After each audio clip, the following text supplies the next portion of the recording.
If you've ever walked into a nursery or a big box store like Home Depot and felt completely overwhelmed by those massive, beautiful palms and fiddle-leaf figs, I want you to take a deep breath and listen closely. I've been there. I remember living in a tiny studio apartment where my garden was a single windowsill and a dream. I spent way too much money on plants that looked amazing under the industrial lights of the store, only to have them drop every single leaf the moment they crossed my threshold. It's frustrating, and it makes you feel like you just don't have that green thumb everyone talks about. But here is the truth. It's not you, and it's not your apartment. It's the choice of the plant. Most of those showcase plants are grown in high-humidity greenhouses, and when they hit the dry, low-light reality of an American apartment, they give up. I want to save you that money and that frustration today. We are going to look at the survivors, the ones that actually thrive in tight quarters and dim corners. In the next few minutes, we're going to cover 5 specific plants that are perfect for small spaces. Plus, I'm going to share a simple trick to tell if your apartment light is actually low or no light. We'll also talk about the #1 mistake people make with drainage in small pots, which is a total plant killer. Before we even get to the 1-minute mark, let's dive into our first champion for the small-scale gardener. First up is the snake plant, specifically the Laurenti or the smaller honey varieties. Now, I know you've seen these everywhere, and there's a reason for that. They are the ultimate set-it-and-forget-it plant for the busy urbanite. In my first NYC-style apartment, I had a snake plant in a corner that stayed dark almost all day. I genuinely forgot to water it for 6 weeks during a busy work stretch. When I finally remembered, I expected a shriveled mess. Instead, it looked exactly the same. That's the kind of protector you want in your home. What nobody tells you at the store, though, is that while they can survive in low light, they won't really grow much there. If you want those tall, architectural leaves to really pop, give them a bit of indirect light from a north or east-facing window. The big mistake people make with these is overpotting. Snake plants actually prefer to be a bit root-bound, meaning they like a snug fit in their container. If you put a small snake plant in a 5-gallon pot, the soil stays wet for too long, and the roots will rot before you even notice. Keep them in a smaller, well-draining pot. Here's a quick today action for you. If you have a snake plant, go over and give the leaves a gentle tug. If it feels firm and anchored, you're doing great. If it feels wiggly or the base looks mushy, you've likely been too heavy with the watering can. Remember, in a small apartment with less airflow, water evaporates slower. You should only be watering these maybe once every 3 weeks or even once a month in the winter. Use the finger test. Stick your finger 2 inches into the soil.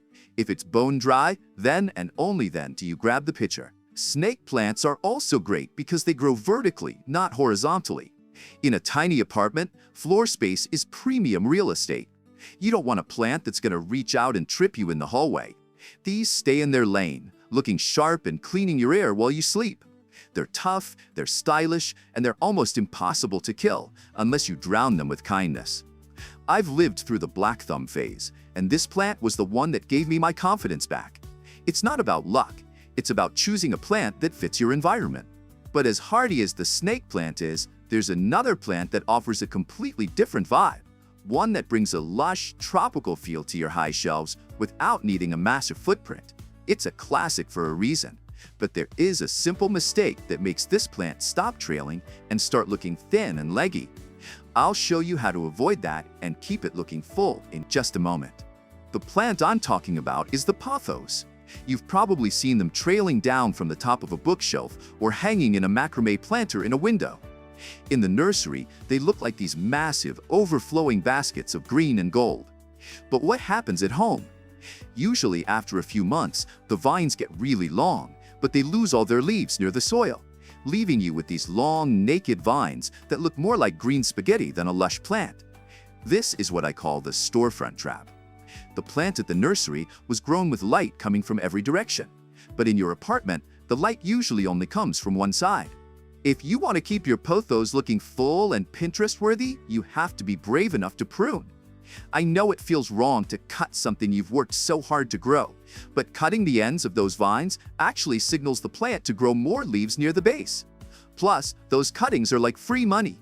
You can stick them in a glass of water on your kitchen counter, and in 2 weeks, you'll have roots for a whole new plant. One thing to keep in mind for my fellow pet owners, pothos are toxic to cats and dogs if they chew on them. Since we're talking about tiny apartments, the best solution is to use that vertical space. Put them on the highest shelf where your cat can't reach. It keeps the pet safe and makes your ceiling feel higher. A classic NYC decorating trick. Here's a simple test for your pothos, the lift test. In a small apartment, you might not have room for a fancy moisture meter. Just pick up the pot. If it feels light as a feather, the soil is dry all the way through, and it's time for a soak in the sink. If it still has some heft to it, leave it alone. Most pothos in apartments die from too much love and too much water rather than neglect. I once lost a beautiful marble queen because I kept watering it every Saturday like a ritual without actually checking if it was thirsty. I felt terrible, but I learned that the plant's weight tells the real story. Moving on to our third small space hero, the ZZ plant. If you've ever told yourself, I kill everything I touch, this plant is for you. I call it the waxy wonder because its leaves look like they've been polished with Armor All. The ZZ plant is the ultimate survivor of the dark corner dilemma. In many American condos or apartments, you have that one hallway or bathroom that has zero natural light. While no plant can live in total darkness forever, the ZZ comes pretty close. It has these thick, bulbous roots called rhizomes that store water like a camel. A common beginner mistake is thinking that because the plant is tough, it doesn't need any maintenance. Because those leaves are so waxy, they act like a magnet for the dust that naturally accumulates in city apartments. When dust covers the leaves, the plant can't breathe or take in what little light it has. Your today action for the ZZ is simple. Take a damp microfiber cloth and gently wipe down the leaves. It'll instantly look more vibrant, and the plant will actually grow faster. I'll be honest, I used to think the ZZ was boring because it grows so slowly. But then I realized that's exactly what makes it perfect for a tiny home. You don't want a plant that's going to double in size every 6 months when you're already struggling to fit a desk and a bed in the same room. It stays elegant, stays contained, and stays green even if you go on a 2-week vacation and forget it exists. You don't have a black thumb. You just need a plant that matches your lifestyle, and the ZZ is a perfect match for a busy life. But even with the toughest plants, there's a silent killer in every apartment that most people ignore until it's too late. It has nothing to do with how much you water or how much light you have. The funny thing is, the problem is almost never the plant itself. It's actually the pot. I'll prove it to you and show you the simple fix in the next part. The silent killer I mentioned before the break? It's almost always the pot. Specifically, those beautiful glazed ceramic pots you see at boutiques or places like Target and West Elm. They look stunning on a white shelf, but here's the secret. Many of them don't have a single hole at the bottom. In a nursery, plants live in plastic grower pots with massive holes. When you bring that plant home and put it in a decorative pot without drainage, water pools at the bottom. The roots are essentially sitting in a swamp. Within a week, they start to rot, and the plant dies from the bottom up. I want to save you that money and that heartbreak. Always, and I mean always, use a pot within a pot system, or what gardeners call a cache pot. Keep your plant in its ugly plastic grower pot and just slide that into the pretty one. When you water it, take the plastic pot to the sink, let it drain for 10 minutes until it stops dripping, and then put it back. This one change will save 80% of your apartment plants. I learned this the hard way after losing a $60 fiddle leaf fig that I thought just hated me. It didn't hate me, it was just drowning in a designer pot. If I had known this years ago, I would have saved hundreds of dollars in replacement plants. Now let's talk about our fourth small space champion, the spider plant. This is the ultimate choice for the top of your refrigerator or a high kitchen cabinet. Why? Because they love to trail, but they don't get as heavy or as woody as a pothos. Spider plants are also incredibly efficient at cleaning indoor air, which is a huge plus in small city apartments where airflow can be a bit stale. But the best part for my fellow pet lovers is that spider plants are non-toxic to cats and dogs. In fact, many cats actually love to nibble on the leaves. So if your cat gets to it, the plant might look a bit ragged, but your furry friend will be just fine. One thing to watch for with spider plants in apartments is brown tips. This usually happens because of the chemicals in city tap water, like fluoride or chlorine. If you start seeing brown edges, don't panic. You don't need to buy expensive distilled water. Just fill your watering can and let it sit out on the counter overnight. This allows those chemicals to dissipate before you give the water to your plant. It's a simple, free fix that keeps those long, arched leaves looking perfect. Our fifth plant is for the person who needs a bit of a communicator. This is the peace lily. Now, the peace lily has a reputation for being a drama queen, and it's true. If you forget to water it for one day too long, it will completely collapse. It looks like it's died a tragic death. But don't throw it out. This is actually the plant's way of talking to you. It's saying, "Hey, I'm thirsty." Give it a good soak in the sink, and within a few hours, it will stand back up like nothing ever happened. It's the perfect plant for a beginner because it tells you exactly what it needs without any guessing games. Peace lilies are great for those medium light spots in your apartment, like a dining table that's a few feet away from a window. What nobody tells you at the nursery is that they hate cold drafts. If you live in a place like Chicago or New York and you put your peace lily right next to a drafty winter window, it's going to struggle even if the soil is perfect. Keep it a few feet back where the temperature is stable. I once had a peace lily that I thought was dying, but it turned out it was just shivering every time the heater kicked off and the cold air seeped through the glass. Once I moved it to my bedside table, it started blooming again. It's all about observing these little signs your home is giving you. If it does X, Y, and Z, that's a clear sign of a problem that most people ignore until it's too late. I'll explain exactly what those signs are and how to read your plant's body language in just a second. So, what are those signs of body language I promised? In a small apartment, your plants are constantly trying to talk to you through their leaves. If you see your leaves turning yellow and mushy, especially the ones near the bottom, that is almost always a sign that you are overwatering. The roots are suffocating because there's no oxygen in the soil.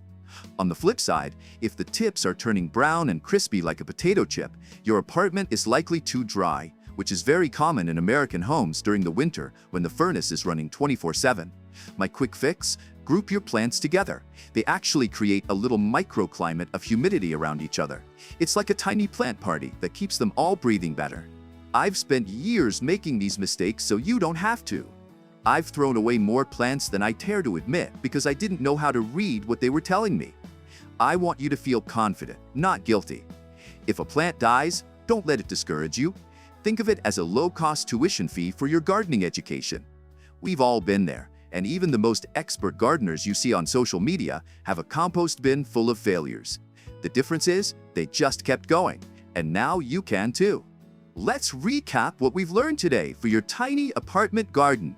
First, we have the snake plant for those architectural, low-maintenance vertical vibes. Second, the pothos for those high shelves, but remember to prune it to keep it lush. Third, the ZZ plant, our waxy, indestructible friend for the darker corners. Fourth, the spider plant, which is safe for your pets and great for your air quality. And finally, the peace lily, the drama queen that tells you exactly when it needs a drink. Combine these choices with the pot within a pot drainage trick, and you are already ahead of 90% of indoor gardeners. Your what to do tomorrow plan is simple. Pick one corner of your apartment, just one. Measure the light for a day, see if it gets direct sun for an hour, or if it's just bright indirect light. Then go to your local nursery, or even just the garden aisle at Lowe's, and pick just one of these 5 plants. Don't try to buy the whole jungle at once. Start small, learn the personality of that one plant, and build your confidence from there. Gardening should bring you peace, not a massive to-do list. Before I go, I want to mention something that often gets overlooked because we're so focused on the plants themselves. You can have the perfect plant and the perfect pot, but if you don't understand the light in your specific microenvironment, nothing will thrive long-term. Most people think a window is just a window, but a north-facing window in an apartment is a completely different world than a south-facing one. There is a specific way to read the light in your home using nothing but your hand and its shadow. It's the one thing that decides whether your plant grows or just slowly fades away.